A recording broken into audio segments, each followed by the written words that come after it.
Ladies and gentlemen, welcome to the Rogers Kakasungura YouTube channel. A big thank you to each and every one of you for your continued support. I am never wrong in my analysis. I am never wrong. I have been in this analysis since the last year general election. And I can say with those of you who have followed me, around 90% of my analysis comes to pass. It's something I say and it comes to pass. Today, the High Court in Milimani has put to rest Gachagua's petition against blocking the swearing in of the newly appointed Deputy President Rigathi Gachagua. I raised some suspicion when I listened to Gachagua's lawyers, and I say to myself, these people are here to make money from Rigathi, and they are not here to argue a case that is going to write a history. I told you the High Court is going to give the very same decision that the National Assembly and the Senate gave. Ladies and gentlemen, Judge Ogola, Judge Murima, and their colleague, they have ruled on the case. Remember, Gachagua also went to the Court of Appeal to go and try his luck to stop the High Court proceedings because the judges on the bench, according to Gachagua's lawyers, were not trusted. The Gachagua's lawyers said from the word go that as a counsel in the lower bench, we do not have faith with the three-bench judge. They lost an application to stop them from listening to the petition. Ladies and gentlemen, now, Kindiki is now set to be sworn in. Anytime from today, either tomorrow, vile wataamua.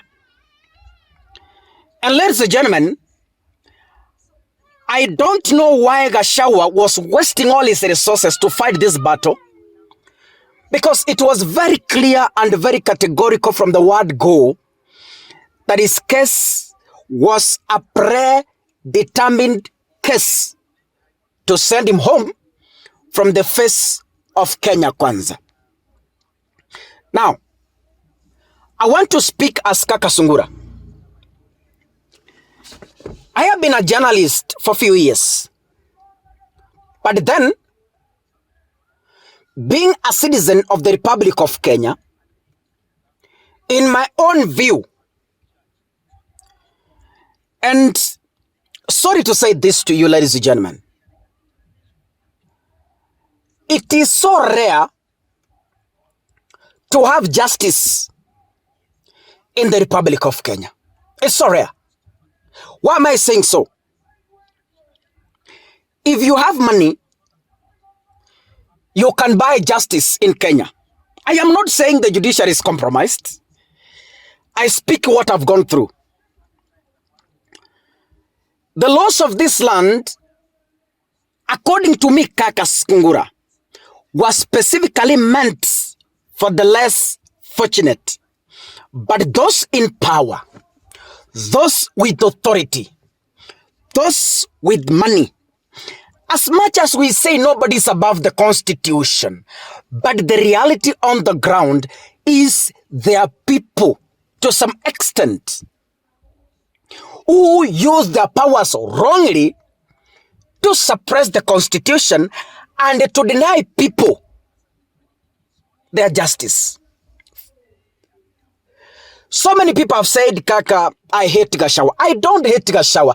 I have been telling you the reality as it is without compromise. When I tell you Gachagua was going home, it is not that I hate Gachagua. It is because I was telling you the truth.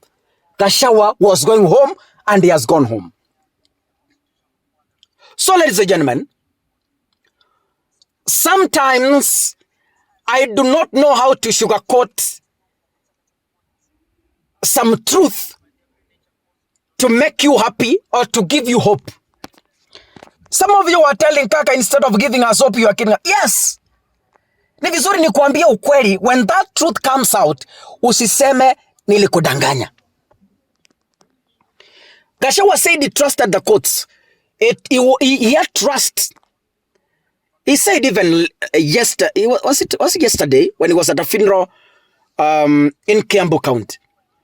He said, I have trust in the courts. I believe they are going to serve me justice. But is that what they have done? Of course. Kindiki's process was not constitutional, but because it was political, it had to happen the way it has happened.